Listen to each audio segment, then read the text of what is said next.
Un conte d'Hoffmann, les aventures de la nuit de Saint-Sylvestre, tiré du journal d'un voyageur enthousiaste. Chapitre 1. La bien-aimée. J'avais la mort glaciale dans le cœur. Je croyais sentir dans tout mon être mes veines brûlantes transpercées par des glaçons aigus. Je me précipitai impétueusement dehors, malgré les ténèbres de la nuit et de l'orage, sans songer à prendre mon chapeau ni mon manteau. Les girouettes en l'édifice graquaient avec des sons plaintifs, et il semblait qu'on entendît le grondement terrible des rouages éternels que fait mouvoir le temps, alors que la vieille année va s'engloutir en roulant sourdement, tel qu'un pesant fardeau dans le sombre abîme du passé. Tu sais, ami, que le retour de ces fêtes de Noël et du Nouvel An, qui nous inspirent à tous tant de joie et de franche allégresse, m'arrache invariablement à ma paisible retraite pour me jeter à la merci d'une mer houleuse et mugissante. Noël, oh, ce sont des jours bénis qui depuis longtemps brillent à mes yeux d'une clarté propice. Je les attends avec une impatience sans égale. Je deviens meilleur, plus ingénu que pendant tout le reste de l'année, et mon âme, pleine d'un pur sentiment de volupté céleste, ne nourrit plus aucune pensée sombre ni haineuse. Je redeviens un enfant enivré de plaisir. De gracieux visages d'anges me sourient du milieu des figurines bigarrées et dorées qui garnissent les boutiques resplendissantes de la Noël, et à travers le bruit confus de la foule, j'entends retentir, comme à une grande distance, les merveilleux accords des orgues saints, car il nous est né un enfant. Mais après la fête, tout redevient morne et silencieux, et à ces vives splendeurs succède une triste obscurité. Chaque année, les fleurs fanées s'accumulent de plus en plus à nos pieds. Leur germe est mort pour l'éternité. Aucun soleil de printemps ne viendra ranimer d'une vie nouvelle leurs tiges desséchées. Je le sais fort bien, mais l'esprit malin trouve une joie secrète à m'en rabattre ironiquement les oreilles, comme chaque fois que l'année approche de son déclin. Vois, murmure-t-il tout bas, combien de jours encore on fuit loin de toi pour ne jamais revenir. Mais en revanche aussi, te voilà devenu plus raisonnable, et tu ne fais plus grand cas en général des vains plaisirs du monde. Chaque jour, au contraire, te rend plus grave, plus posé. Oui, tout à fait maussade. En outre, pour la nuit de Saint-Sylvestre, le diable me réserve toujours quelque aubaine particulière. Il s'entend à m'enfoncer à point nommé, avec une affreuse ironie, sa griffe acérée dans la poitrine, pour repaître sa vue du sang qui jaillit de mon cœur. Partout il trouvait des assistances. C'est ainsi qu'hier, le conseiller de justice le seconda merveilleusement. Il a toujours chez lui, chez le conseiller de justice s'entend, grande réunion le soir de la Saint-Sylvestre, et le cher homme s'applique en l'honneur du Nouvel An à faire jouir chacun de ses hôtes d'une satisfaction particulière, mais il s'y prend d'une manière si gauche et si ridicule que toujours ces pénibles préparatifs de plaisir aboutissent à un désappointement comique. Dès que je parus dans l'antichambre, le conseiller s'élança vivement à ma rencontre et me barra la porte du sanctuaire, d'où s'échappait une vapeur odorante de thé et de parfums délicats. Il avait un air affecté de maligne satisfaction, et m'adressant un sourire tout à fait étrange, il me dit « Oh, mon cher ami, quelque chose de délicieux vous attend dans le salon. Oh, une surprise sans pareille pour cette chère soirée de la Saint-Sylvestre. Mais ne vous effrayez pas. » Je fus consterné, le sombre pressentiment vint m'assaillir. J'avais l'esprit inquiet, le cœur serré. La porte s'ouvrit, j'avançai à la hâte, j'entrai. Au milieu des dames assises sur le sofa, ces traits ravissants m'apparurent. C'était elle, elle-même que je n'avais pas vue depuis bien des années. Le souvenir pénétrant des plus beaux jours de ma vie rayonna au fond de mon âme d'une brillante clarté. Plus de mortel abandon, toute idée de séparation entre nous à jamais proscrite. Mais par quel merveilleux hasard elle était venue là? Quel événement avait pu l'amener dans la société du conseiller de justice, dont je ne me rappelais nullement qu'elle eût jamais fait partie? C'est à quoi je ne pensais même pas. Elle m'était rendue. Il faut que je sois resté sottement immobile et comme frappé par la baguette d'un enchanteur, car le conseiller, me poussant doucement, me dit « Eh bien, cher ami, eh bien !» J'avançai machinalement, mais je ne voyais qu'elle, et de ma poitrine oppressée s'échappèrent péniblement ces mots. « mon Dieu, Julie ici !» J'étais tout près de la table, à thé, alors seulement Julie m'aperçut. Elle se leva et dit d'un ton presque indifférent « Oh, je suis ravi de vous voir ici. Mais vous avez l'air bien portant. » Après quoi elle se rassit, et se penchant vers la dame assise auprès d'elle, « Pouvons-nous, demanda-t-elle, compter sur un spectacle intéressant pour la semaine prochaine ? Tu t'approches d'une fleur magnifique et chérie qui t'attire avec son suave parfum, mais au moment où tu te baisses pour admirer de plus près son éclat et sa fraîcheur, un basilic froid et luisant s'élance de son brillant calice et le menace de ses regards meurtriers. Bien, c'est ce qui venait de m'arriver. Je m'inclinai gauchement devant les dames, et pour que le ridicule vînt se joindre à la déception, en me reculant précipitamment, je heurtai le conseiller qui était immédiatement derrière moi, et sa tasse de thé bouillant inonda son jabot coquettement plissé. On rit beaucoup du guignon du conseiller, et plus encore sans doute de ma maladresse. Tout semblait donc conspirer pour ma fatalité, mais je repris contenance avec un désespoir résigné. Julie n'avait pas ri, mes regards égarés la frappèrent, et il me semble avoir rayonné vers moi un coup d'œil expressif, plein d'un passé délicieux, respirant toute une vie d'amour et de poésie. Quelqu'un alors commença à improviser sur le piano dans le salon voisin, ce qui mit toute la société en mouvement. On disait que c'était un célèbre virtuose étranger nommé Berger, qui jouait divinement et qu'il fallait religieusement écouter. « Ne fais donc pas un bruit si abominable avec les cuillers ratés, Minette !» Tout en parlant ainsi et en indiquant la porte d'un geste engageant, le conseiller, avec un doucereux « Eh bien !» provoquait les dames à s'approcher davantage du virtuose. Julie aussi s'était levée et se dirigeait lentement vers la pièce voisine. Je trouvais toute sa personne transformée, pour ainsi dire. Elle me parut plus grande, plus formée, oui, plus riche d'attraits, de séduction qu'autrefois.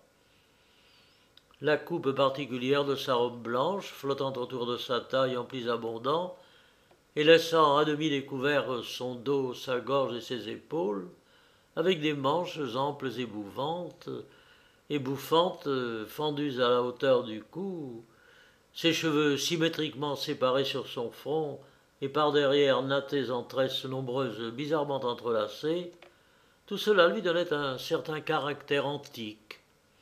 Elle me faisait presque l'effet d'une Madone dans des tableaux de Miéris. Et cependant, il me semblait en outre que j'avais vu positivement, quelque part de mes propres yeux, celle dont Julie m'offrait en ce moment l'image. Elle avait ôté ses gants et jusqu'aux bracelets précieux qui entouraient ses poignets, tout dans l'exacte conformité de sa mise, concourait à réveiller en moi, de plus en plus vivante et colorée, cette illusion inexplicable. Julie, avant d'entrer dans notre salon, se retourna vers moi, et il me sembla que ce visage si angéliquement beau, si frais et si gracieux, était contracté par une malicieuse ironie. J'éprouvai une commotion horrible, frénétique, semblable à une crampe nerveuse. Oh, il joue à ravir, murmura une petite demoiselle exaltée par du thé bien sucré. Et je ne sais comment, il se fit que son bras s'appuya sur le mien et que je la conduisis, ou plutôt qu'elle me conduisit, dans le salon de musique. En ce moment, Berger faisait mugir l'ouragan le plus furieux. Ses puissants accords montaient et s'abaissaient comme les vagues retentissantes de la mer courroucée. Cela me fit du bien. Julie se trouva tout à coup près de moi et elle me dit d'une voix plus douce, plus caressante que jamais: « Je voudrais que tu te misses au piano pour faire entendre, sur un mode plus tendre, un chant d'espérance et de félicité passée. » L'ennemi avait fui loin de moi et j'allais, par ce seul mot de Julie, exprimer l'enivrement céleste dont je me sentais rempli. Mais d'autres personnes, s'avançant, me séparèrent d'elle de nouveau. Je vis alors qu'évidemment elle cherchait à m'éviter. Mais je réussis tantôt à frôler sa robe, tantôt tout à côté d'elle, à respirer une partie de son haleine, et je croyais voir renaître, parées de telles couleurs séduisantes, les heures fortunées de mon printemps. Berger avait fait succéder la calme à la tempête. Le ciel était rasséréné, de douces et vagues mélodies s'élevaient comme de petits nuages dorés au lever de l'aurore et se perdaient enfin dans un pianissimo presque imperceptible. L'artiste recueillit de nombreux et justes applaudissements, les rangs des assistants se confondirent, et il arriva ainsi que je me trouvai involontairement à 2 pas de Julie, en face d'elle. Je me sentis animé de plus d'énergie. Je songeais, dans le doux retransport de mon amour insensé, à la retenir là, à la serrer d'entre mes bras. Quand la figure damnée d'un valet importun se glisse entre nous deux, un vaste plateau sur les mains, en chuchotant d'une voix déplaisante: « Vous plairait-il » Parmi les verres remplis de punch fumant, j'en remarquai un élégamment taillé à facettes et plein de la même boisson à ce qu'il paraissait. Comment ce verre particulier se trouvait là, au milieu des autres? C'est ce que sait mieux que personne celui que j'apprends chaque jour à connaître davantage, celui qui est très fort habile, ainsi que Clément dans Octavien, à décrire de son pied gauche d'agréables crochets en marchant, et qui aime prodigieusement les petits manteaux et les plumes rouges. Ce verre, cette coupe merveilleusement taillée et toute esselante, Julie la prit et me la présenta en disant: « Reçois-tu encore aussi volontiers qu'autrefois le verre offert de ma main ?» « Julie, oh Julie !» m'écriai-je avec un profond soupir. En saisissant la coupe, j'avais touché ses doigts délicats, et 1000 étincelles électriques embrasèrent mes veines et mes artères. Je bus jusqu'à la dernière goutte. Il me semblait que des petites flammes bleuâtres se jouaient et pétillaient autour du verre et de mes lèvres. Ensuite, oh, je ne sais moi-même comment cela se fit, je me trouvai assis sur l'ottomane d'un petit cabinet éclairé seulement par une lampe d'albâtre, et à côté de Julie, qui me regardait comme autrefois d'un œil candide et bienveillant. Berger s'était remis au piano et il jouait l'andante de la sublime symphonie en mi bémol de Mozart.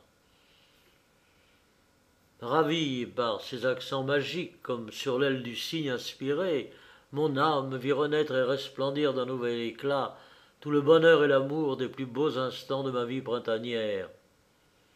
Oui, c'était Julie, Julie elle-même dans sa beauté d'ange et son tendre épanchement. Notre dialogue, de langoureuses expressions d'amour, moins de paroles que de regards passionnés, sa main reposait dans la mienne. Désormais je ne te quitte plus, mais ton amour est la divine étincelle qui embrase mon cœur et illumine pour moi une sphère superbe d'art et de poésie. Sans toi, sans ton amour, tout est mort et glacé. Mais je t'ai retrouvé, n'est-ce pas, pour que tu m'appartiennes à jamais. En ce moment, une sotte figure aux jambes d'araignée avec des yeux de crapaud à fleur de tête passa en chancelant et riant bêtement, s'écria d'une voix aigre et glapissante. Mais où diable c'est donc fourré ma femme? Julie se leva et me dit d'une voix que je ne reconnus plus. Ne voulez-vous pas que nous rentrions dans le salon? Mon mari me cherche. Vous êtes toujours fort amusant, mon cher, toujours d'humeur originale, comme autrefois, seulement ménagez-vous sur la boisson. Et le faquin aux jambes d'araignée la prit par la main, elle le suivit en riant dans le salon. Perdu pour l'éternité, m'écriai-je. Oui, certes, qu'en dit, mon très cher, brailla un animal qui jouait à l'ombre. Je m'enfuis rapidement dans la nuit orageuse. Chapitre 2. La société dans la cave. Il peut être fort agréable, en certains moments, de se promener le long en large sous les tilleuls, mais ce n'est pas assurément dans la nuit de Saint-Sylvestre, par une bonne gelée quand il neige à foison. La tête nue et sans manteau, comme j'étais, je finis par m'en apercevoir au frisson glacial qui me saisit, malgré la fièvre ardente dont j'étais dévoré. Je repris ma course, je traversai le pont de l'Opéra en passant devant le château, puis celui de l'Écluse après avoir tourné la Monnaie, et j'arrivai dans la rue des Chasseurs à côté de la boutique de Thiermann. Là, des lumières engageantes brillaient à travers les croisées, et je me disposais à entrer pour me réchauffer et boire quelques bons verres d'une liqueur réconfortante. En ce moment, il sortit du cabaret une société de joyeux compagnons qui parlaient d'huîtres délicieuses et de l'excellent vin de la Comète. « Ma foi !» s'écria l'un d'entre eux, qu'à la lueur des lanternes je reconnus pour un superbe officier des Uhlans. « Il avait bien raison, celui-là, de pester l'année dernière à Mayence contre ces maudits animaux, qui en 1794 s'étaient bien gardés de lui donner à boire du vin de l'Amazon. » Tous se mirent à rire à gorge déployée. J'avais avancé volontairement quelques pas plus loin, et je m'arrêtai court, vis-à-vis d'une cave d'où s'échappait la lueur tremblante d'une lampe solitaire. Le Henri V de Shakespeare ne se trouva-t-il pas un jour si modeste et si altéré que la pauvre créature appelée petite bière lui vint à l'esprit? La même chose m'arriva en effet.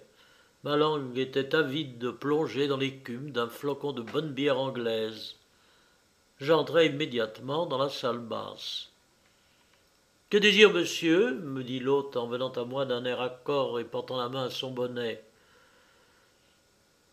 Je demandai une bouteille de bonne bière anglaise avec une bonne pipe de bon tabac, et je me trouvai bientôt dans un état de béotisme tellement sublime que le diable lui-même en conçut du respect pour moi et me quitta.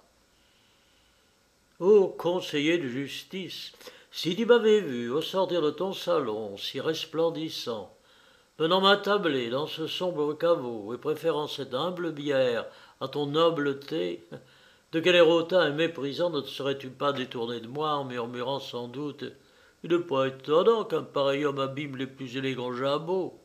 Fier comme j'étais, sans chapeau ni manteau, je devais produire sur les assistants un effet tant soit peu extraordinaire.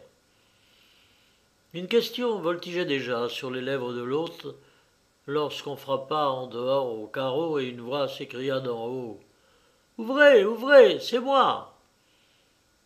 L'hôte courut aussitôt et rentra immédiatement avec 2 flambeaux allumés qu'il tenait élevés dans ses mains. Un homme, fort grand et élancé, le suivait. Il oublia de se baisser en passant sous la porte basse et se cogna rudement à la tête. Mais une calotte noire qu'il portait en guise de toque amortit le coup. Il se glissa d'une manière toute particulière le long de la muraille et vint s'asseoir en face de moi.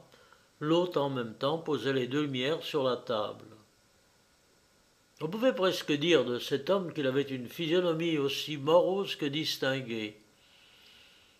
Il demanda d'un air soucieux de la bière et une pipe, et, En quelques aspirations, il produisit une telle fumée que nous nageâmes bientôt dans un épais nuage. Du reste, son visage avait quelque chose de si caractéristique et de si attrayant qu'en dépit de son air sombre, je me sentis tout d'abord du penchant pour lui.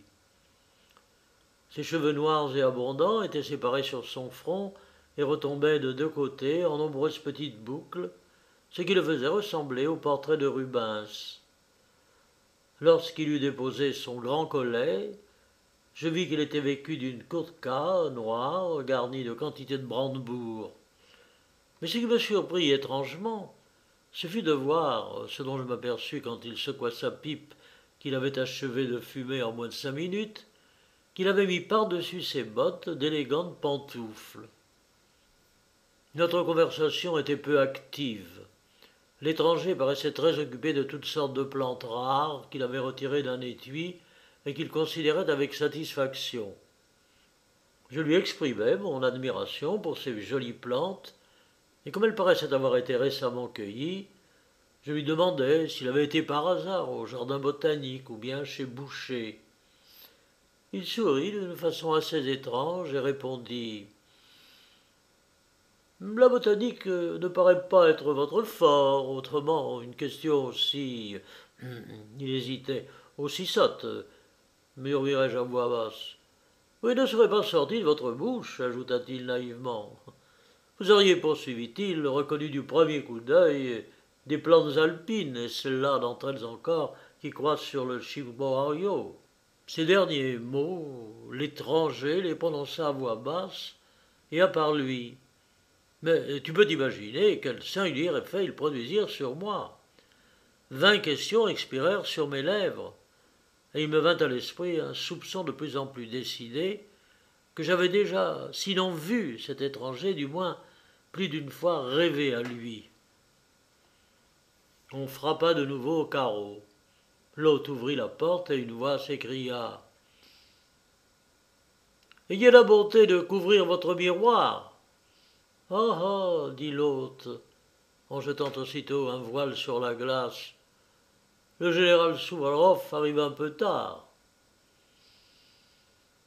En effet, bientôt s'élança dans la salle avec une vitesse traînante, je dirais presque une agile lourdeur, un petit homme sec, enveloppé d'un manteau d'une couleur brune toute particulière, et qui voltigeait autour de son corps, tandis que lui sautillait dans la chambre en formant 1000 petits plis et replis si compliqués qu'au reflet des lumières on croyait voir se mouvoir plusieurs figures superposées les unes aux autres, comme celles des scènes fantasmagoriques d'Esther. Et en même temps, il se frottait les mains, cachées sous de larges manches, et s'écriait « Froid, froid, très froid !» En Italie, ça c'est différent, bien différent. Enfin, il prit place entre le grand étranger et moi en disant « Ah, voilà une épouvantable fumée !» Tabac contre tabac, si seulement j'avais une prise. J'avais sur moi la tabatière d'acier poli, claire comme une glace, dont tu m'as fait cadeau un jour.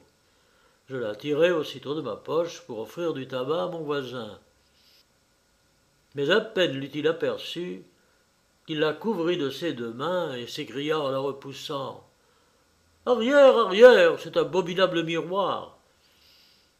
Sa voix avait quelque chose d'effrayant, et lorsque je le regardai tout surpris, je le trouvai métamorphosé. Le petit homme avait en entrant le visage ouvert et riant d'un jeune homme, mais à présent c'était un vieillard aux traits flétris et ridés, pâle comme la mort, qui fixait sur moi des yeux caves et ternes. Saisi d'effroi, je me rapprochai de mon autre commensal, prêt à m'écrier « Mais au nom du ciel, regardez donc !» Mais celui-ci était enfoncé dans l'examen de ces plantes du Chimborazo, et au même moment, le petit dit à l'hôte dans son langage prétentieux « Vin du Nord !»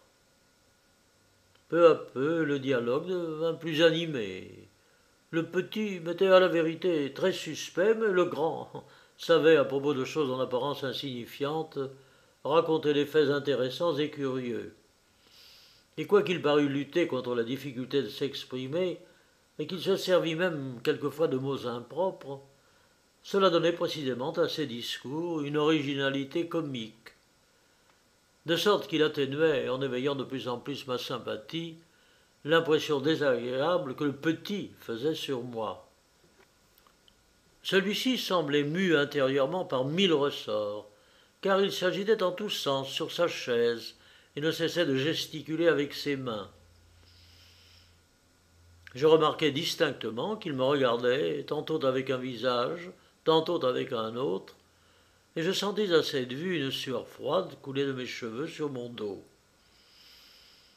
Il prenait surtout sa figure de vieillard pour regarder souvent l'autre, dont l'air de calme et d'aisance contrastait singulièrement avec l'excessive mobilité du petit, mais toutefois son aspect me parut alors moins effrayant que lorsqu'il m'avait envisagé moi-même la première fois.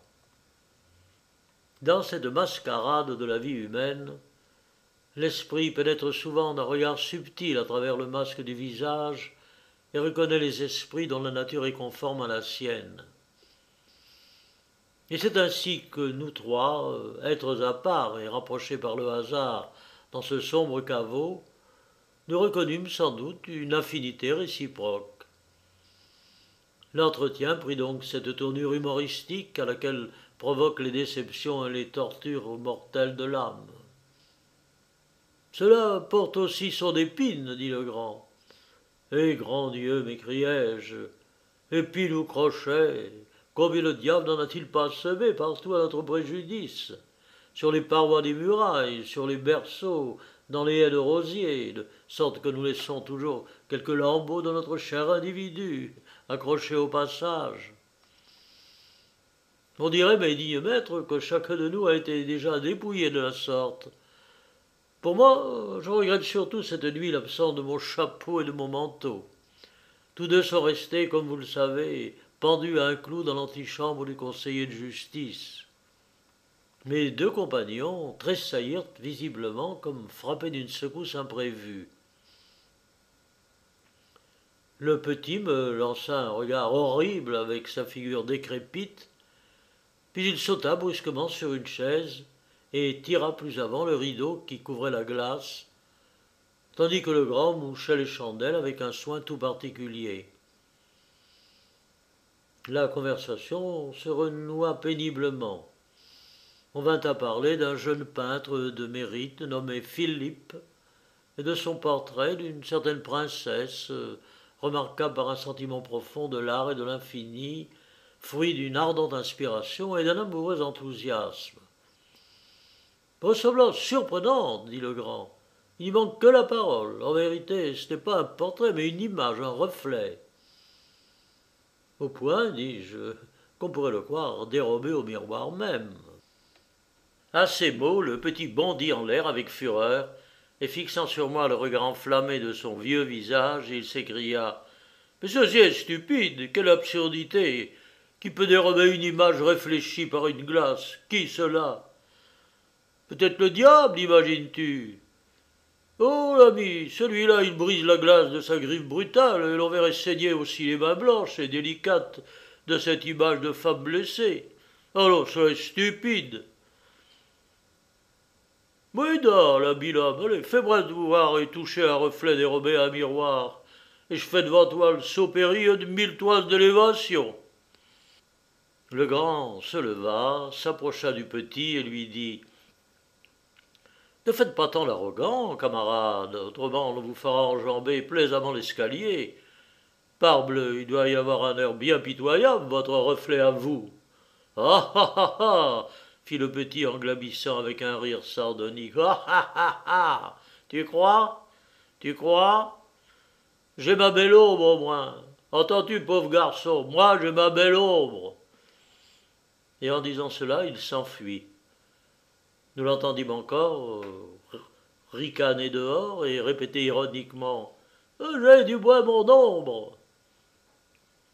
Le grand était retombé sur sa chaise comme anéanti, et cachant entre ses mains sa figure pâle comme la mort, Il poussait du fond de sa poitrine les plus douloureux soupirs. « Mais qu'avez-vous » lui demandai-je avec intérêt. « Oh, monsieur, me répondit-il, ce méchant homme que vous venez de voir acharné contre moi, qui m'a poursuivi jusqu'ici, jusque dans mon bouchon préféré, où je séjournais autrefois tout seul, car c'est tout au plus si de temps en temps un petit gnome souterrain se dressait sous la table pour faire sa récolte des miettes de pain. Ce méchant homme vient de me replonger dans l'excès du désespoir. Hélas, j'ai perdu irrévocablement mon... Je suis votre serviteur. » Il s'était levé et sortit à son tour en traversant le milieu de la salle. Tout resta lumineux autour de lui, son corps ne projetait aucune ombre. Ivre de joie, je m'élançai sur ses traces. « Pierre Schmierl, m'écriai-je avec transport. Mais il avait quitté ses pantoufles. Je le vis enjamber la haute tour de la caserne des gendarmes et disparaître dans les ténèbres. Lorsque je voulus rentrer dans le cabaret, l'hôte me ferma la porte au nez en s'écriant « Oh, que le bon Dieu me préserve de semblables pratiques !» Chapitre 3 Les apparitions. Monsieur Mathieu est mon bon ami, et son portier un homme vigilant. Celui-ci m'ouvrit immédiatement dès que j'eus tiré la sonnette de l'Aigle d'Or. Je lui expliquai comme quoi je m'étais échappé de la maison du conseiller sans chapeau ni manteau, sans songer que dans la poche de celui-ci était la clé de mon logis et que je n'avais pu parvenir à réveiller ma servante sourde pour me faire ouvrir. L'homme obligeant, je parle du portier, m'ouvrit une chambre, y déposa des flambeaux et me souhaita une bonne nuit. La pièce était décorée d'une grande et belle glace couverte d'un voile. Je ne sais comment il me prit fantaisie de découvrir cette glace et de poser les lumières sur la console de marbre qui la soutenait. Je me trouvais au premier coup d'œil si pâle et si défiguré que j'avais peine à me reconnaître moi-même. Et puis je crus voir, du fond le plus reculé du miroir, une figure vague et flottante s'avancer vers moi. En la considérant avec plus d'attention, je distinguai de plus en plus nettement les traits d'une femme charmante, rayonnant de je ne sais quelle lueur magique. C'était l'image de Julie. Dans le transport de mes désirs brûlants, je m'écriai tout haut « Julie, Julie !» Soudain, j'entends soupirer et gémir derrière les rideaux d'un lit dans l'enfoncement de la chambre. Je prête l'oreille, les gémissements deviennent de plus en plus plaintifs. L'ombre de Julie avait disparu. Je saisis résolument un flambeau, je m'approchai du lit et je tirai violemment les rideaux. Mais comment te décrire la stupéfaction qui s'empare de moi lorsque je reconnais le petit homme du caveau qui dormait avec son visage juvénile, mais douloureusement contracté, et qui s'écriait avec de profonds et amers soupirs « Giulietta, Giulietta !» Ce nom me causa un frisson glacial. Remis de mon effroi, je saisis le petit et le secouant rudement, je m'écriai « Hé, cher ami, comment vous trouvez-vous dans ma chambre? Réveillez-vous et ayez la bonté de vous en aller au diable !» Le petit ouvrit les yeux et fixa sur moi des regards sombres. « Ah ah !» fit-il, « c'était un mauvais rêve. Je vous rends grâce, monsieur, de m'avoir éveillé. » Ces mots résonnèrent faiblement comme de légers soupirs. Je ne sais comment cela se fit, mais le petit me parut alors tout autre qu'auparavant. Bien plus, la douleur dont il semblait affecté pénétra dans mon propre cœur et toute ma colère s'évanouit sous l'impression d'une tristesse profonde. Une brève explication suffit pour me persuader que le portier m'avait par mégarde ouvert la chambre occupée d'avance par le petit homme, et que par conséquent, c'était sur moi que retombait l'inconvenance d'avoir troublé son sommeil de la sorte. « Monsieur, me dit le petit, je dois vous avoir paru bien extravagant et bien fou ce soir au cabaret. Mais il faut attribuer ma conduite à une influence prestigieuse qui souvent s'empare de moi et qui, je ne puis le dissimuler, me fait méconnaître les lois de la bienséance et de la politesse. Pareille chose ne vous est-elle pas arrivée quelquefois? Hélas, oui, répondis-je timidement. Pas plus tard que ce soir, lorsque j'ai revu Julie. Julie? S'écria le petit homme avec un glapissement affreux, et une crispation convulsive vint m'offrir subitement l'aspect de son visage de vieillard.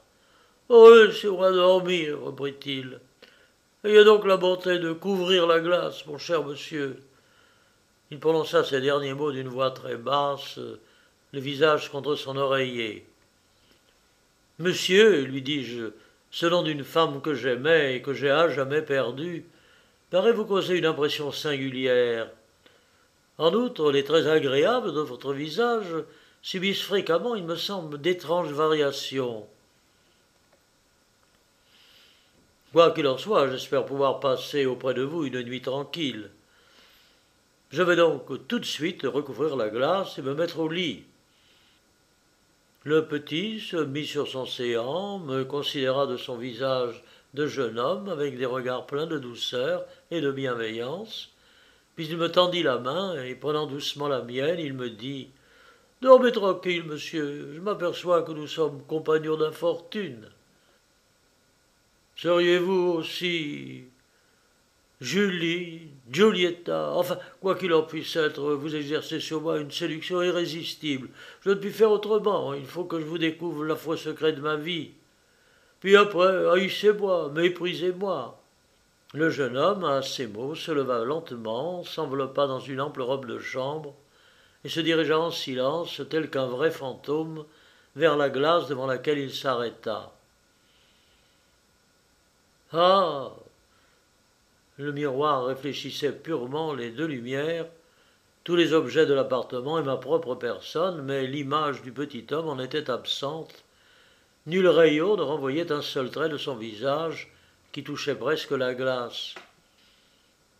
Il se retourna vers moi, le désespoir le plus profond peint sur sa physionomie, et pressant mes mains dans les siennes, « Vous connaissez à présent l'excès de mon infortune, dit-il. Schlémible, cette âme pure et bonne, est digne d'envie auprès de moi, réprouvé.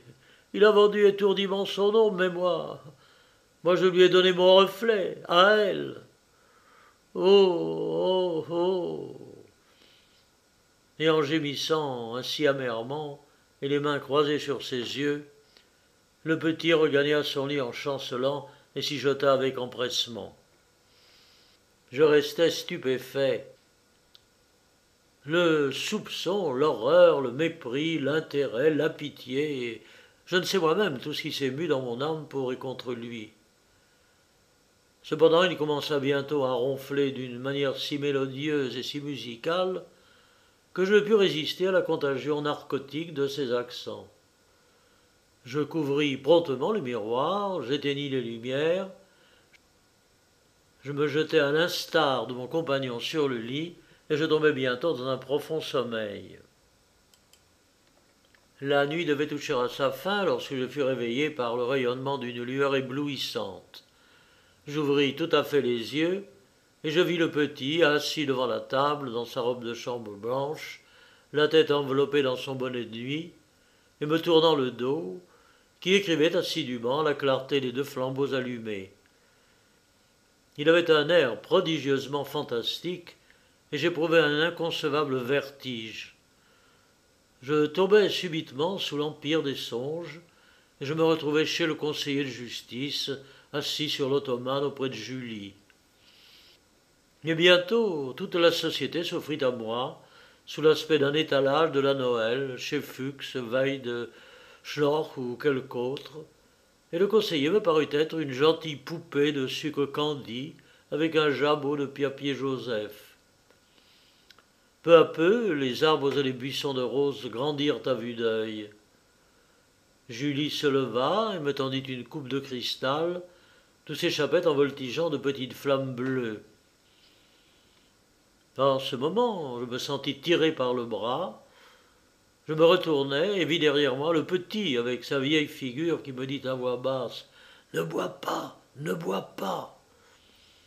Regarde-la donc bien. Ne l'as-tu pas déjà vue sur les panneaux peints par Bruegel, Callot ou Rembrandt ?» Je frissonnai en examinant Julie, car, positivement, avec sa robe à plis nombreux et à manches bouffantes, avec cette coiffure, elle ressemblait aux vierges séduisantes que ses maîtres ont peintes environnées de monstres diaboliques. « Pourquoi as-tu peur » dit Julie. « N'es-tu pas à moi entièrement, toi et ton reflet ?» Je saisis la coupe, mais le petit sauta sur mes épaules sous la forme d'un écureuil et répétant avec un grondement aigu « Ne bois pas, ne bois pas !» et il battait de sa longue queue les flammes bleuâtres pour les éteindre. Alors toutes les figures de sucre de l'étalage devinrent animées, et elles remuaient comiquement leurs petites mains et leurs petits pieds.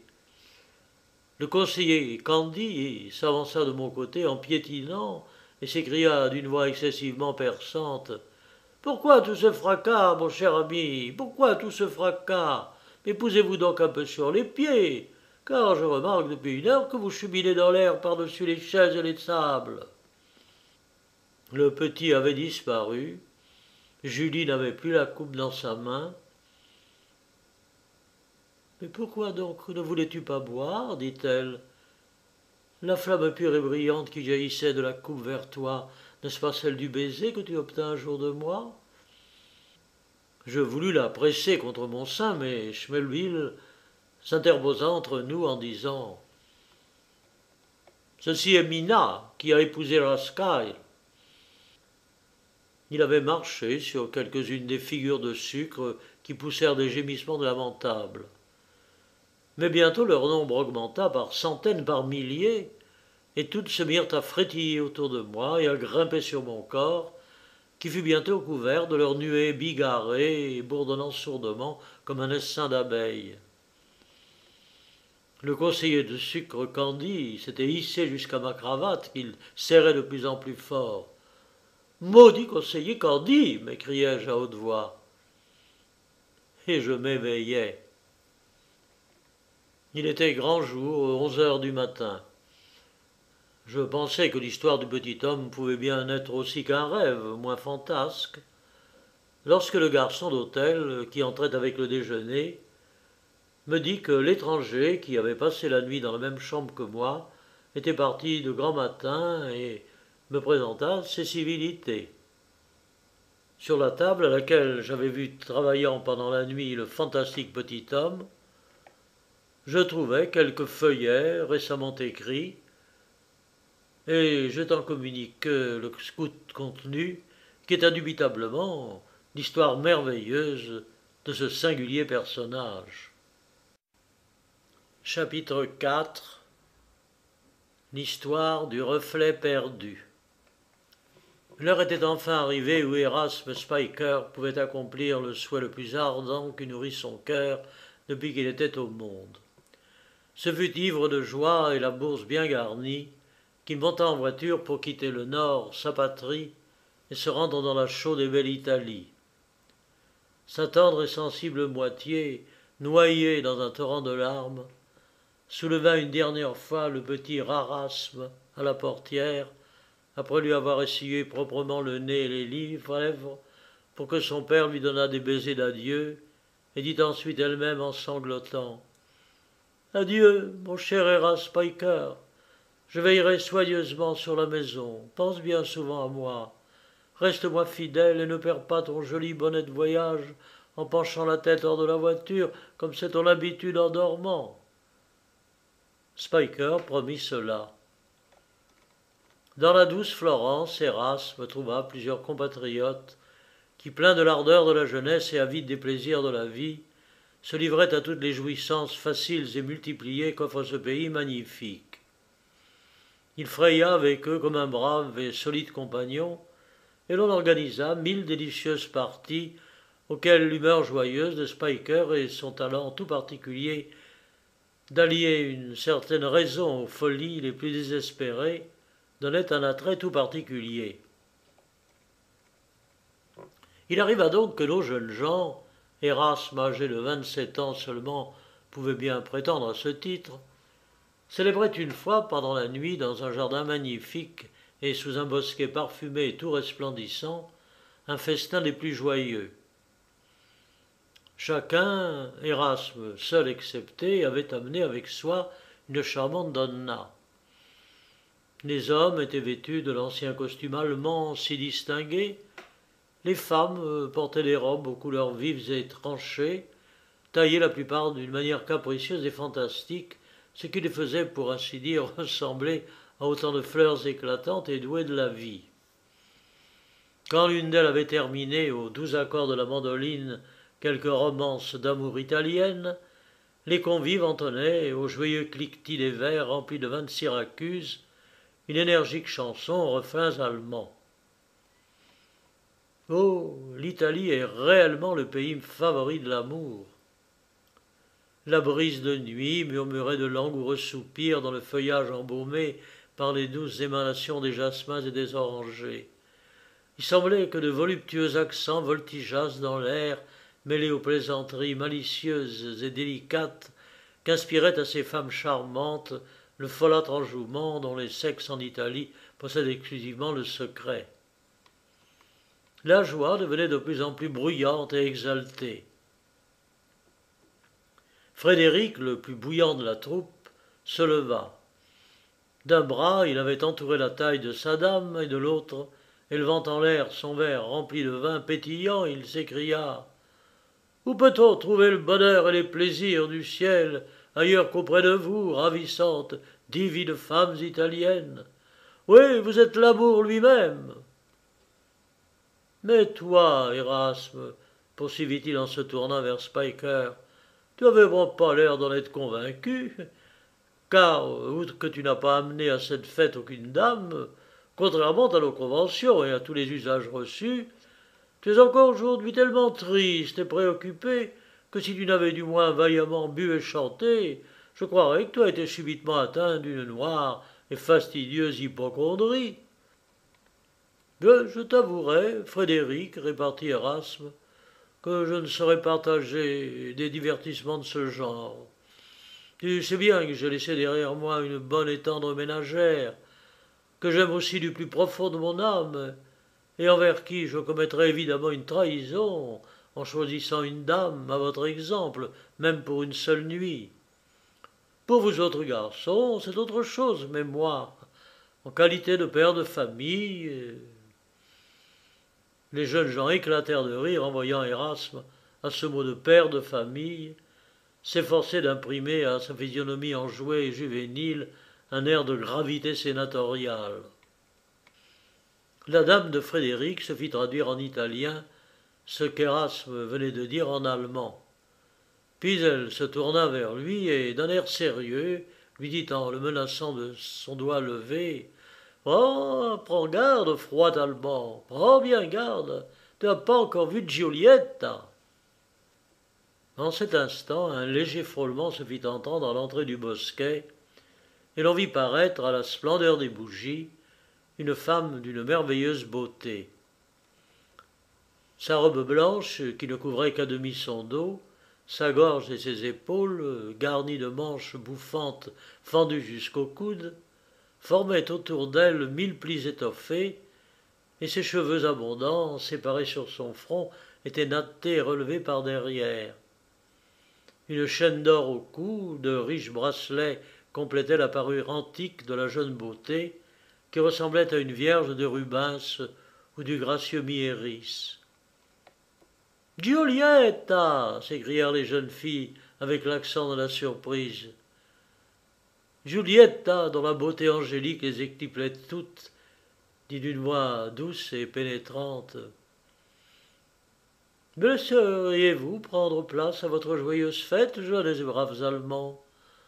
Je choisis ma place auprès de celui-ci, qui le seul d'entre vous paraît abattu et le cœur vide d'amour. » En même temps, elle s'avança avec une grâce enchanteresse vers Érasme et s'assit sur le siège resté vide auprès de lui, par suite de la convention prise entre tous les convives d'amener chacune sa donna. Les femmes chuchotaient entre elles. Voyez donc, voyez comme Giulietta est encore belle aujourd'hui. Et les jeunes gens disaient que veut dire ceci? Mais c'est qu'Erasme, en vérité, a la plus belle part de nous tous, et sans doute il se raillait de nous. Erasme, au premier coup d'œil qu'il jeta sur Giulietta, avait ressenti une commotion si étrange qu'il ne pouvait distinguer lui-même la nature des sentiments tumultueux qui l'agitaient, et lorsqu'elle vint se placer à côté de lui, un tremblement s'empara de tout son être, et il se sentit la poitrine oppressée au point de ne pouvoir respirer. L'œil imperturbablement fixé sur elle, les lèvres engourdies, il restait immobile et incapable de proférer une seule parole, tandis que ses compagnons vantaient à l'envi les charmes et la grâce de Giulietta. Celle-ci prit une coupe pleine et, se levant, elle l'offrit gracieusement à Erasme. Erasme saisit la coupe et sa main effleura les doigts délicats de Giulietta. Il but du feu, il lui sembla couler dans ses veines. Alors Giulietta lui demanda en riant « Voulez-vous que je sois votre dame ?» À ces mots, Erasme se précipite comme un fou aux pieds de Giulietta, presse ardemment ses deux mains contre son cœur et s'écrie « Oui, mais c'est toi que j'adore, ange des cieux, toi que j'ai toujours aimé, c'est ton image qui embellissait mes rêves, tu es ma vie, mon espoir, mon salut, ma divinité. » Tous crurent que le vin avait monté à la tête au pauvre Erasme, car il ne l'avait jamais vu ainsi. Il semblait être devenu un autre homme.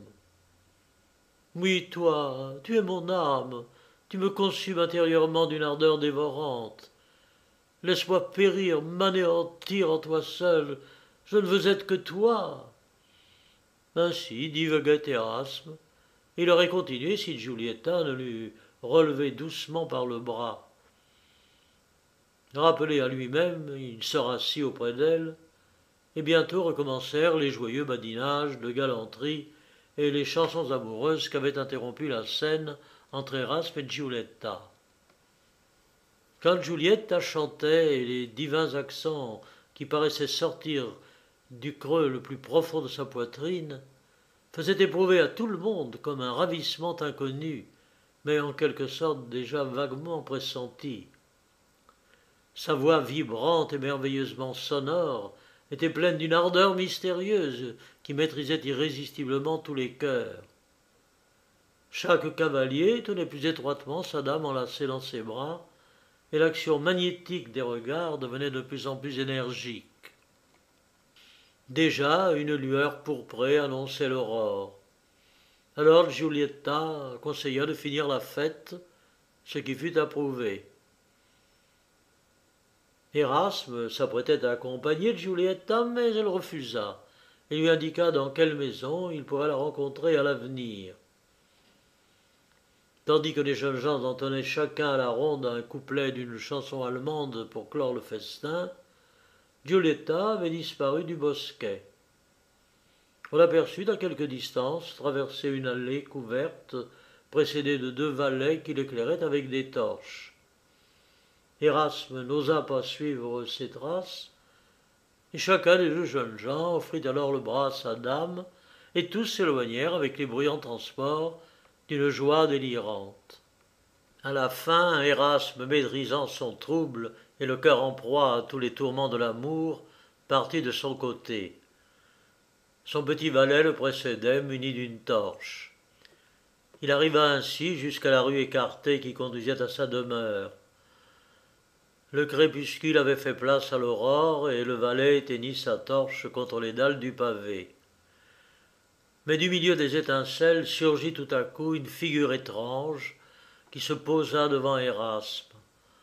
Un homme long et sec, avec le nez recourbé d'un hibou, des yeux étincelants, une bouche ironiquement contractée et un juste au corps rouge écarlate garni de boutons d'acier étincelants.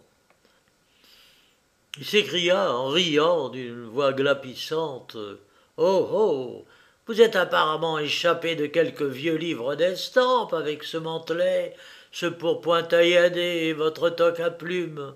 Vous avez un air vraiment plaisant, seigneur Erasme. Mais voulez-vous donc servir de risée aux gens dans la rue? Allez, allez, rentrez tranquillement dans votre vieux bouquin, mon cher. Mais que vous importe mon costume, dit Erasme avec humeur. Et poussant de côté le diable habillé de rouge, il poursuivait déjà son chemin quand celui-ci cria derrière lui.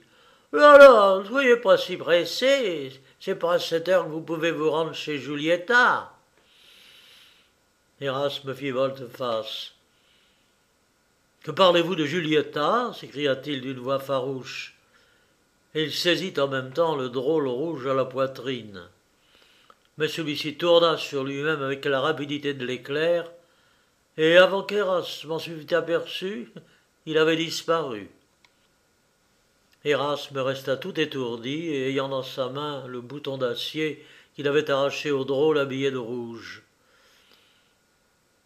C'était le docteur au miracle, signor Dappertutto, dit le valet. Que vous voulait-il donc, monsieur? Mais Erasme frémit en lui-même, et sans répondre, il se hâta de gagner son logis. Giulietta accueillit Erasme avec la grâce ravissante et l'amabilité qui lui étaient propres. À la passion frénétique dont Erasme était enflammé, elle n'opposait que de la douceur et des manières indifférentes. De temps en temps, pourtant, ses yeux étincelaient d'un plus vif éclat, et lorsqu'elle lançait à Erasme un de ses regards perçants, il se sentait pénétré jusqu'au fond de son être d'un vague et étrange frisson. Jamais elle ne lui avait dit qu'elle l'aimait, et cependant, toute sa conduite et ses procédés envers lui le lui laissaient évidemment comprendre. C'est ainsi qu'il se trouva de plus en plus étroitement enlacé dans cet amour. Une véritable vie extatique commença pour lui, et il ne voyait plus que fort rarement ses amis. Giulietta l'ayant introduit dans une société tout à fait étrangère. Un jour, il fut rencontré par Frédéric, qui lui prit le bras malgré lui, et lorsqu'il eut bien adouci et attendri par maints souvenirs touchants de sa famille et de sa patrie, il lui dit « Sais-tu bien, Splicker, que tu es tombé dans une fort dangereuse société? Tu dois pourtant bien avoir reconnu déjà que la belle Giulietta est une des plus rusées courtisanes qu'il ait jamais eues. Il court sur son compte toutes sortes d'histoires singulières qui jettent sur elle un jour bien mystérieux. Tu es une preuve de cette séduction irrésistible qu'elle exerce à son gré sur les hommes, et du pouvoir qu'elle a de les enchaîner à elle par des liens indissolubles. Tu es complètement changé, tu es entièrement captivé par cette décevante sirène, et tu as oublié la bonne et tendre ménagère. » À ces mots, Erasme se couvrit le visage de ses deux mains.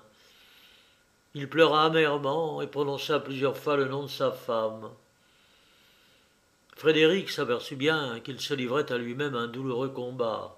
« Splicker, poursuivit-il, partons vite. » « Oui, tu as raison, Frédéric, s'écria Splicker avec véhémence. Je ne sais quel pressentiment sombre et lugubre s'empare de mon âme. Oui, il faut que je parte aujourd'hui même. » Les deux amis marchaient devant eux à la hâte lorsque signor Dappeduto vint à passer devant eux. Il cria à Erasme en lui riant au nez. « Vite, dépêchez-vous, volez donc. Giulietta meurt déjà d'impatience. Elle attend le cœur plein de langueur et les yeux baignés de larmes. Hâtez-vous donc, hâtez-vous. » Erasme s'arrêta comme frappé de la foudre. « Voilà un maraud, dit Frédéric, un charlatan que je déteste du fond de l'âme. Eh bien, il rôde sans cesse chez Giulietta, qu'il vend ses drogues ensorcelées. » « Quoi » s'écria Erasme, « cet abominable drôle va chez Giulietta. »« Chez Giulietta » ? Mais qui donc a pu vous retenir aussi longtemps, tandis qu'on vous attend? M'avez-vous donc absolument oublié? Ainsi parlait une voix pleine de douceur du haut du balcon. C'était Giulietta, devant la maison de laquelle se trouvaient les deux amis, sans s'en être aperçus. D'un seul bond, Erasme fut dans la maison.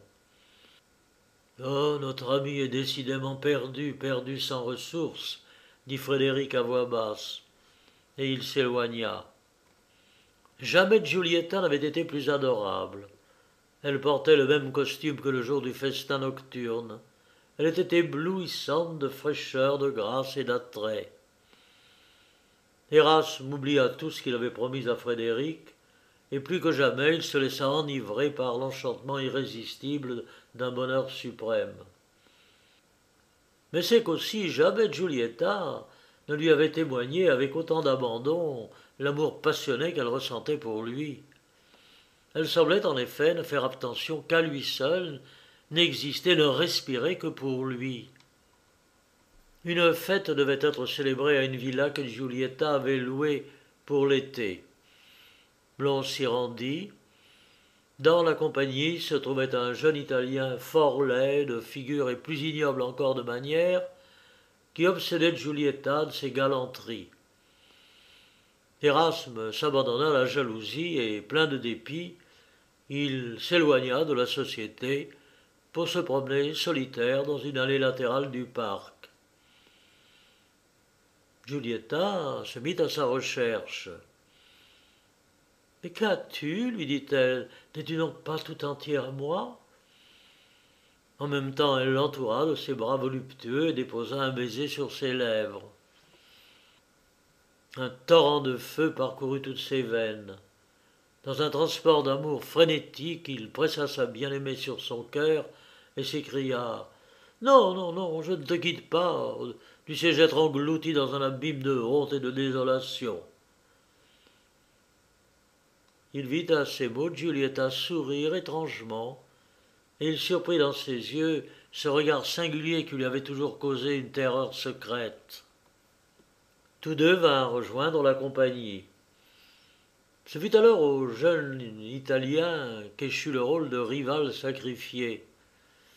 Dans son humeur jalouse, il tint 1000 propos piquants et offensants contre les Allemands en général, mais qui s'appliquaient indirectement à Erasme. Celui-ci finit par perdre patience et s'avançant brusquement vers l'Italien. « Faites trêve, lui dit-il, à ces indignes colibets, sur mes compatriotes et sur moi-même, ou je vous jette dans cet étang où vous pourriez vous exercer à la natation. »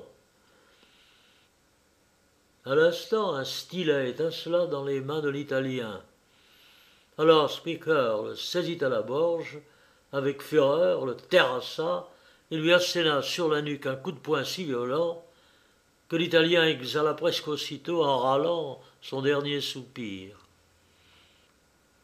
L'on se précipita sur Erasme, qui tomba sans connaissance. Il se sentit pourtant soulevé, entraîné, et lorsqu'il revint de ce profond évanouissement, il se trouva étendu dans un petit cabinet aux pieds de Giulietta, qui, penchée sur lui, entourait son corps de ses deux bras. « Oh, méchant, méchant Allemand » dit-elle avec un accent de douceur et de tendresse infinie. « Mais quelles angoisses m'as-tu causées ! Je t'ai délivré du danger le plus pressant, mais tu n'es pas en sûreté à Florence, en Italie. Il faut que tu partes, que tu me quittes, moi qui t'aime tant. » L'idée de cette séparation émut Erasme d'une douleur et d'un désespoir inexprimables. « Laisse-moi rester auprès de toi, s'écria-t-il. La mort ici me paraîtra douce. N'est-ce donc pas mourir que de vivre sans toi ?» Et tout à coup il lui sembla qu'une voix lointaine et presque imperceptible l'appelait douloureusement par son nom. Hélas, c'était la voix de son honnête ménagère allemande.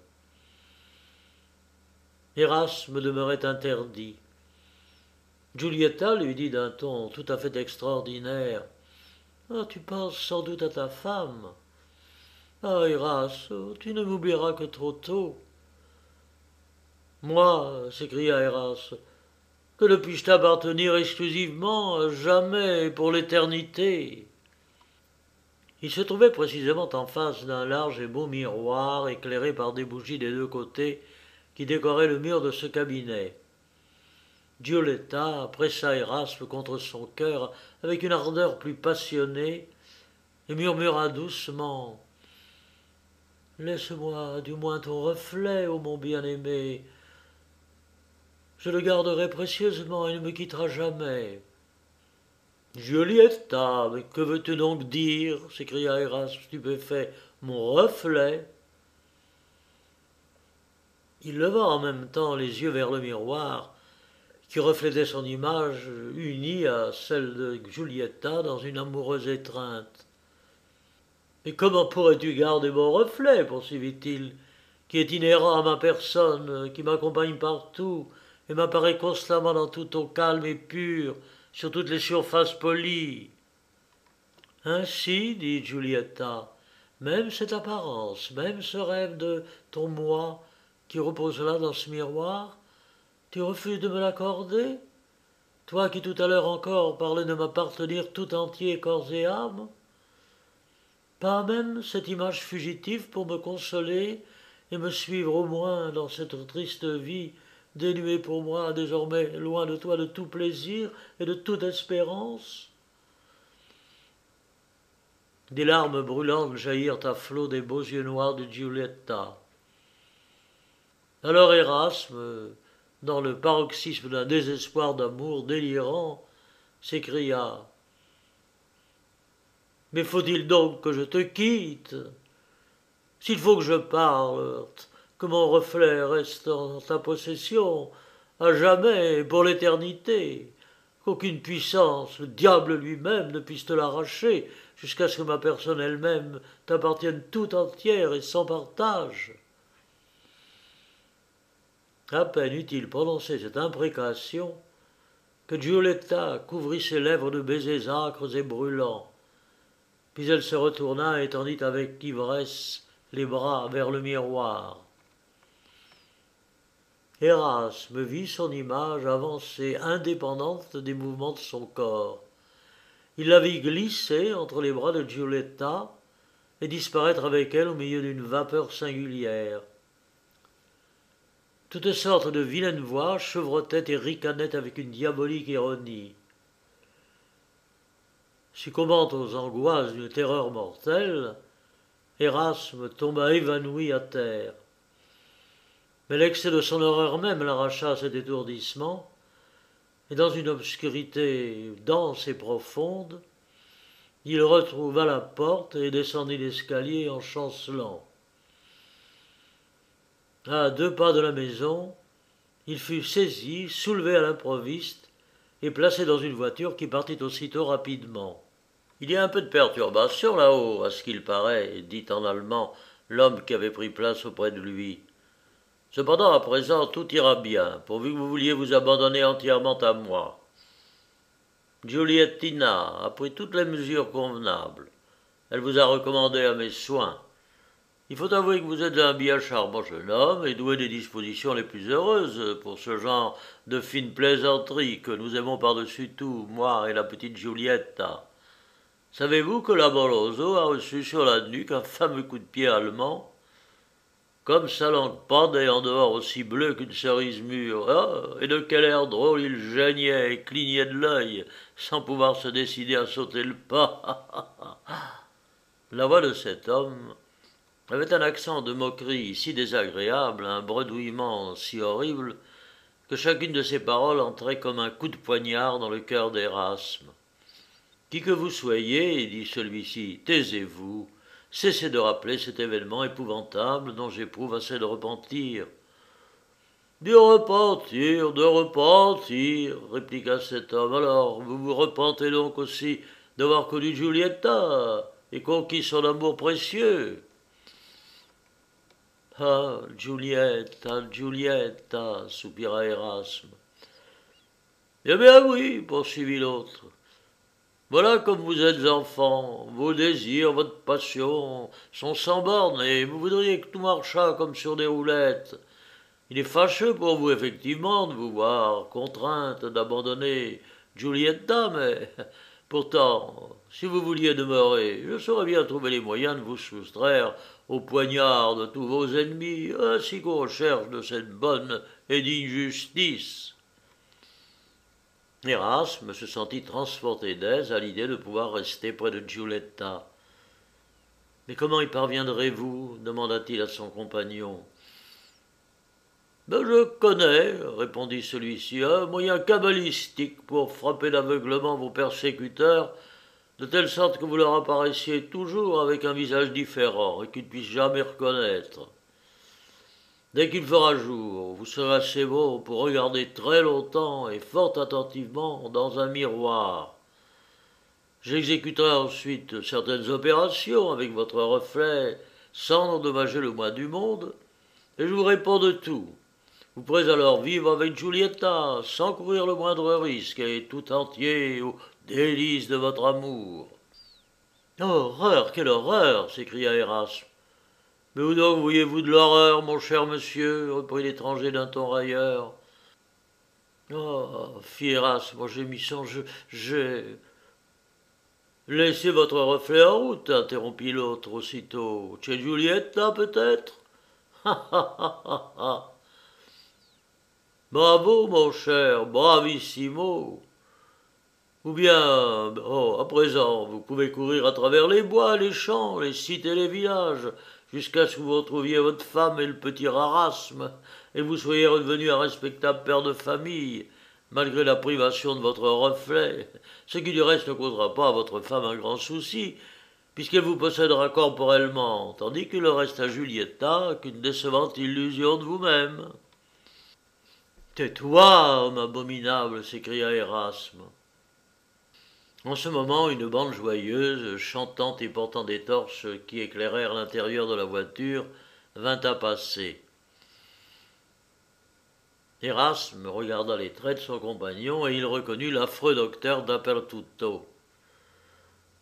D'un bond, il s'élance sur le chemin et court reprendre le cortège, car il avait reconnu de loin la basse-taille sonore de la voix de Frédéric.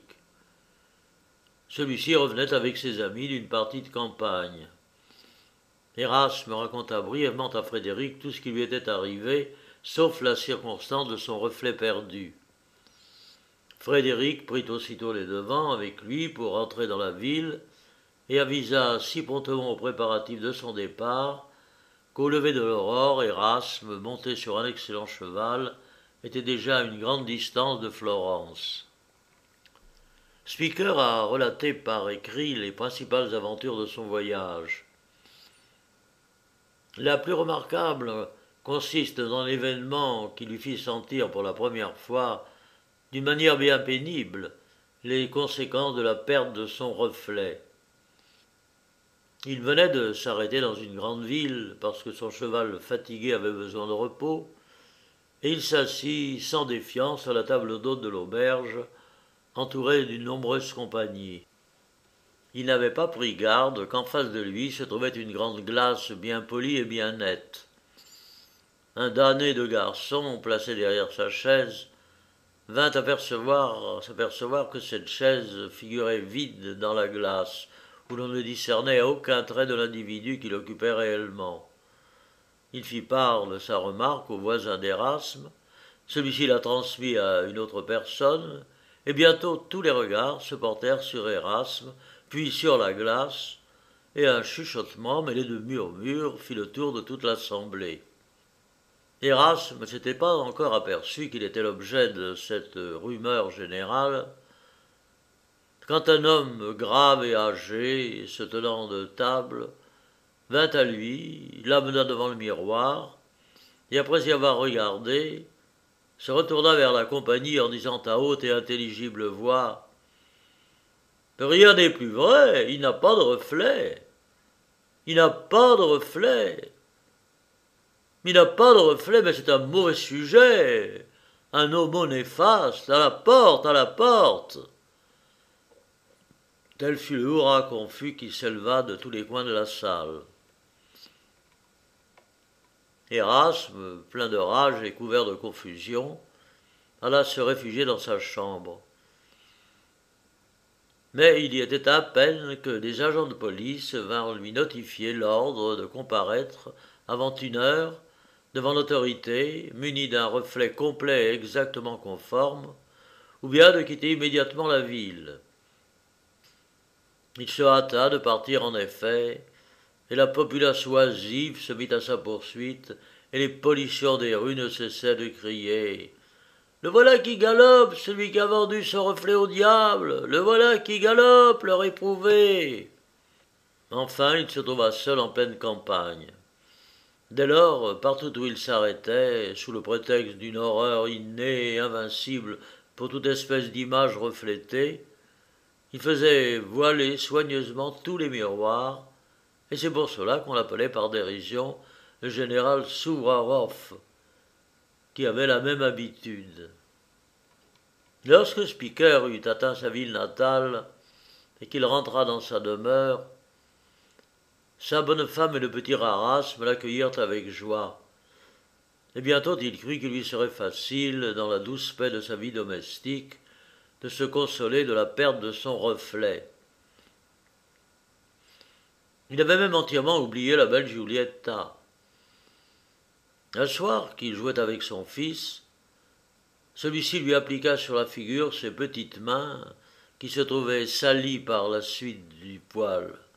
Alors il s'écria « Oh, papa, papa, comme je t'ai fait noir, tiens, regarde donc !» Et avant que Speaker pût l'empêcher, l'enfant s'était emparé d'un petit miroir qu'il présenta devant son père, en y regardant également. Mais il laissa tout à coup tomber le miroir et s'échappa de la chambre en pleurant bien fort. Bientôt après, la femme d'Erasme entra, la stupeur et l'effroi peints sur son visage. « Qu'est-ce que vient de me dire Erasme » s'écria-t-elle. « Ah, que je n'ai pas de reflet, n'est-ce pas, ma chère ?» interrompit Speaker avec un sourire forcé. Et il se confondit en beaux discours, pour prouver qu'une pareille perte, bien qu'il fût insensé de la supposer jamais possible, n'avait en définitive que bien peu d'importance, puisque tout reflet n'était au fait qu'une illusion, que d'ailleurs la contemplation de soi-même induisait au péché de vanité, et qu'enfin cette image trompeuse attribuait au rêve, en quelque sorte, à l'empire des ombres une partie du moi réel et physique. Et tandis qu'il argumentait, sa femme avait vivement tiré le corps rideau qui couvrait une grande glace posée dans la chambre, et dès qu'elle y eut jeté un regard, elle tomba à la renverse comme frappée de la foudre. Speaker releva sa pauvre femme, mais il n'eut pas plutôt repris connaissance qu'elle le repoussa loin d'elle avec horreur. « Laisse-moi » s'écria-t-elle, « homme maudit. Ce n'est pas toi, tu n'es pas mon mari, non. Tu es un esprit infernal qui vise à ma perte, à ma damnation, allez va-t'en, fuis loin de moi. Tu n'as sur moi aucune puissance, réprouvé que tu es. » Les éclats de sa voix retentirent dans toute la maison. Les domestiques, les voisins accoururent effrayés. Erasme, au comble de la fureur et du désespoir, se précipita hors de la maison et dans son égarement frénétique, il courut se réfugier dans les allées désertes du parc voisin de la ville.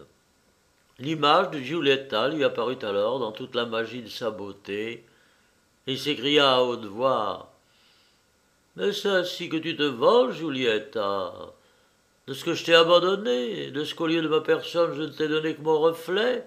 Oh, Giulietta !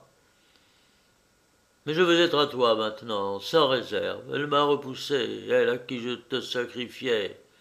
Giulietta, Giulietta, je me donne à toi.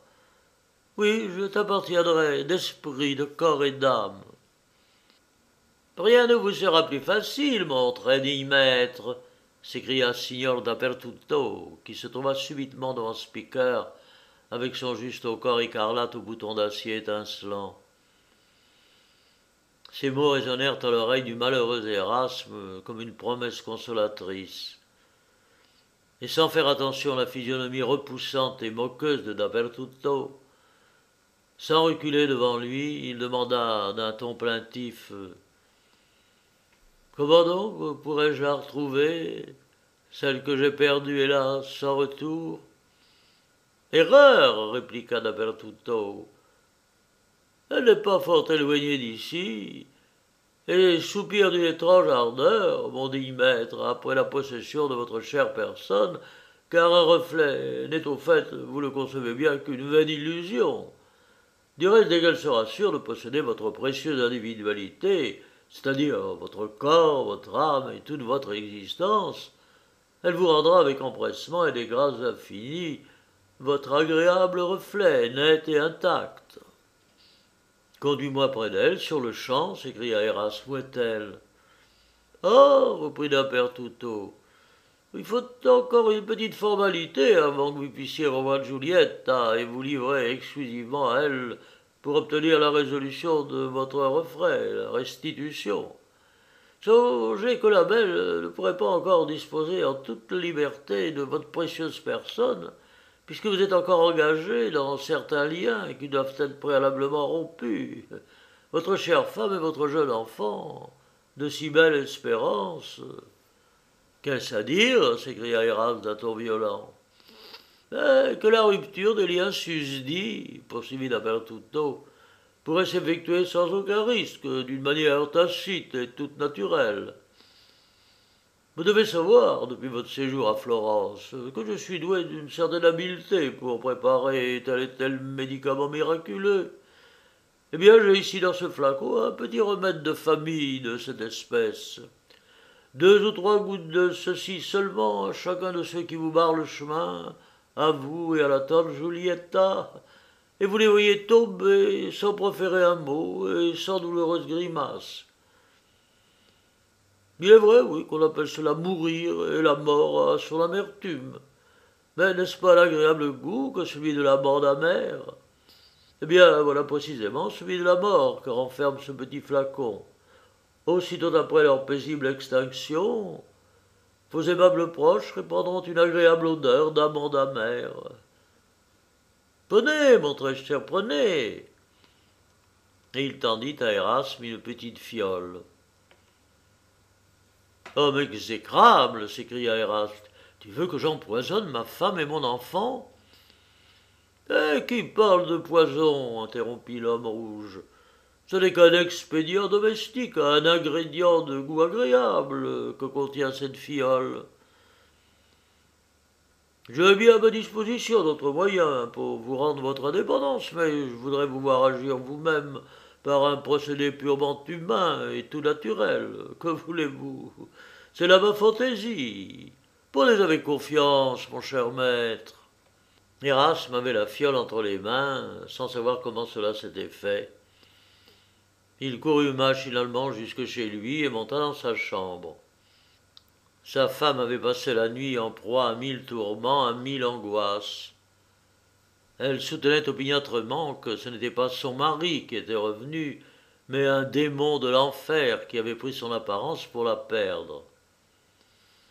Dès que Speaker reparut dans la maison, tout le monde s'enfuit avec effroi sur son passage. Le petit Erasme seul osa l'aborder, et il lui demanda naïvement pourquoi il ne rapportait pas avec lui son reflet, disant que cela ferait mourir sa mère de chagrin. Erasme jeta sur son fils un coup d'œil courroucé.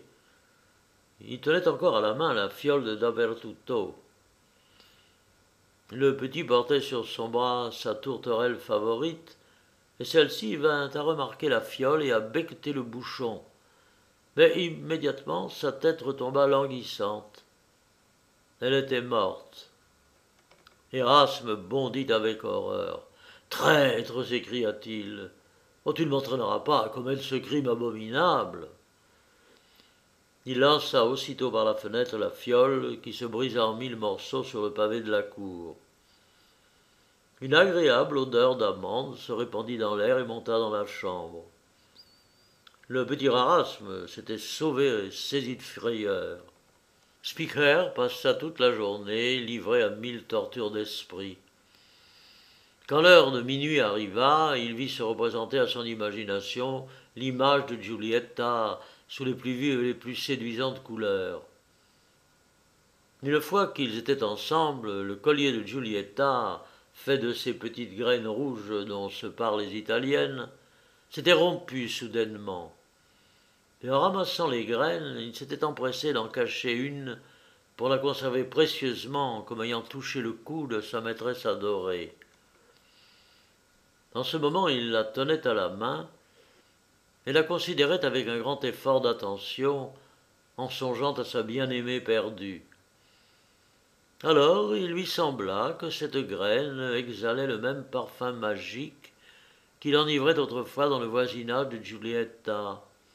« Ah, Giulietta !» s'écria-t-il, « te voir encore une fois encore, et puis après que ma ruine et mon déshonneur se consomment. » Avait-il à peine prononcé ces mots qu'un léger frôlement se fit entendre dans le corridor. Il distingua des pas. On frappa doucement à la porte.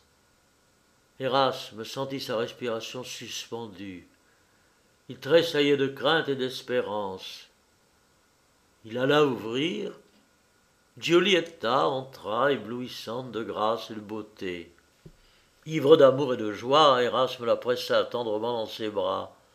« Me voilà, mon bien-aimé, dit-elle d'une voix suave. Tiens, vois comme j'ai gardé fidèlement ton reflet. » Elle souleva la voile de la glace, et Speaker aperçut avec ravissement son image enlacée pour ainsi dire à celle de Giulietta. Mais indépendante de sa personne, elle ne reproduisait aucun de ses mouvements. Il frissonna de tous ses membres. « Giulietta !» s'écria-t-il. « Si tu ne veux pas que je devienne fou furieux par suite de mon sacrifice, rends-moi mon reflet, et prends plutôt ma propre personne, ma vie, mon corps et mon âme. » « Mais n'y a-t-il pas encore une barrière entre nous, cher Érasme, dit Giulietta. Tu sais, Dappertutto ne t'a-t-il pas dit? » « Dieu du ciel, Giulietta, interrompit Érasme, si je ne puis être à toi qu'à cette condition, j'aime mieux mourir. » Aussi, reprit Giulietta, Dappertutto n'exigera pas de toi l'accomplissement d'une action pareille. Sans doute il est fâcheux qu'un simple serment et la bénédiction d'un prêtre aient autant de puissance. Tu es pourtant dans la nécessité de briser ce lien qui t'enchaîne, car autrement tu ne seras jamais complètement à moi. Mais je connais un autre moyen d'y parvenir, meilleur que celui dont a parlé Dappertutto. « Et quel est-il » demanda Érasme avec vivacité. Alors Giulietta lui passa son bras autour du cou, et penchant sa jolie tête sur sa poitrine, elle dit à demi-voix « Tu écris sur une petite feuille de papier ton nom, Érasme Pickler, au-dessous de ce peu de mots. Je donne à mon ami Dappertutto tout pouvoir sur ma femme et mon enfant, qu'il en dispose arbitrairement et qu'il brise le lien qui m'enchaîne, parce que je veux désormais appartenir, moi, mon corps et mon âme immortelle, à Giulietta, que j'ai choisie pour ma femme et à qui je m'unirai encore pour jamais par un serment particulier. » Érasme sentit tous ses nerfs glacés et crispés. Des baisers de feu brûlaient ses lèvres, et il tenait à la main la petite feuille de papier que lui avait donnée Giulietta. Tout à coup, il vit apparaître derrière elle Dappertutto, prodigieusement grandi et qui lui présentait une plume de métal. Au même instant, une petite veine de sa main gauche creva et le sang jaillit. « Écris, écris, signe, signe !» s'écriait l'homme rouge d'une voix croissante. « Signe, signe, mon bien-aimé, mon seul époux pour l'éternité !» murmurait Giulietta. Déjà, Speaker avait rougi la plume de son sang. Il s'apprêtait à signer lorsque la porte s'ouvrit.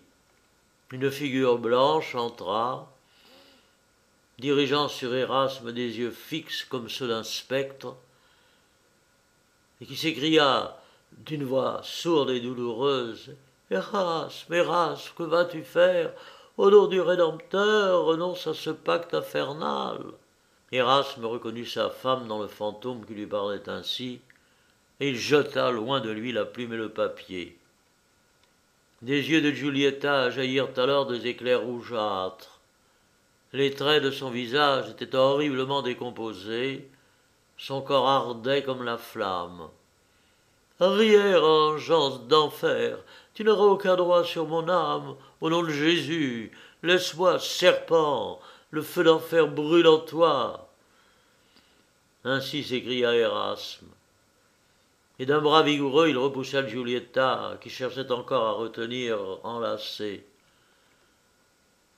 Soudain retentirent des sons discordants, des hurlements confus. Les speakers crurent distinguer de noirs corbeaux battant de leurs ailes contre les murs de la chambre. Giulietta Dappertutto disparut au milieu de la vapeur épaisse et suffocante qui semblait suinter des lambris et qui éteignit les lumières. Enfin, les rayons de l'aurore pénétrèrent à travers les croisées. Érasme se rendit aussitôt près de sa femme. Il la trouva radoucie, affable et indulgente.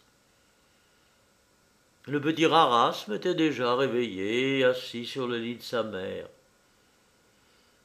Elle tendit la main à son pauvre mari et lui dit « Maintenant, je sais quelle aventure fâcheuse t'est survenue en Italie, et je te plains de tout mon cœur. La puissance du démon est bien grande. Satan, à qui tous les vices sont familiers, ne se fait pas faute de voler tant qu'il peut, et il n'a pas pu résister au plaisir de t'escroquer avec une insigne malice ton joli reflet, si bien pareil à toi-même. Mais regarde donc un peu dans ce miroir là à côté, mon cher et bon mari. » Speaker regarda, tremblant de tous ses membres et de l'air le plus pitoyable. Le miroir resta clair et net, rien d'Érasme Speaker ne s'y reflétait. « Oh, pour cette fois, continua sa femme, il est vraiment heureux que le miroir ne reproduise pas ton image, car tu as un air bien piteux, mon cher Érasme. Mais du reste, tu concevras toi-même que, privé de reflet, tu sers de risée au monde et que tu ne saurais dignement représenter un père de famille convenable et complet, capable d'inspirer le respect à sa femme et à ses enfants. Voilà ton petit Rarasme qui commence déjà à se moquer de toi, et il veut à la première occasion te faire de belles moustaches avec du charbon, parce que tu ne pourras pas t'en apercevoir. Va donc encore un peu courir le monde et tâche de rattraper ton reflet au diable, si tu y parviens. Tu seras accueilli ici à ton retour avec joie et cordialité. Embrasse-moi. » Speaker l'embrassa. « Et maintenant, bon voyage. Envoie de temps en temps à Rarasme un petit pantalon neuf, car il glisse sans cesse sur ses genoux en jouant, et il en use prodigieusement. Mais n'oublie pas, si tu passes à Nuremberg, d'y joindre en bon et sensible père un joli hussard de bois et des pains d'épices. Porte-toi bien, Érasme. » Sa femme se retourna de l'autre côté et se rendormit. Speaker souleva dans ses bras le petit Érasme et le pressa sur son cœur. Mais celui-ci se débattit en criant. Alors Speaker le posa par terre et s'en alla courir le monde. Il rencontra un jour un certain Pierre Schmemil. Celui-ci avait vendu son ombre. Tous deux songèrent à voyager de compagnie, de telle sorte qu'Érasme Speaker eût projeté l'ombre nécessaire, tandis qu'en revanche Pierre Schmemil eût fourni le reflet qui manquait. Mais cela n'eut pas de suite. Fin de l'histoire du reflet perdu. Post-scriptum du voyageur enthousiaste. Quels sont les traits réfléchis dans ce miroir? Sont-ce bien les miens? Ô Julie, Giulietta, image céleste, esprit infernal, angoisse, ravissement, extase et désespoir. Tu vois, mon cher Théodore Amédée Hoffmann, qu'évidemment, une puissance mystérieuse, occulte, ne s'introduit que trop souvent dans ma vie réelle et vient corrompre les plus doux rêves de mon sommeil en jetant sur mon chemin les figures les plus fantastiques. Encore tout rempli des apparitions de la nuit de Saint-Sylvestre, je suis presque tenté de croire que mon conseiller de justice était en réalité une véritable poupée de sucre candi.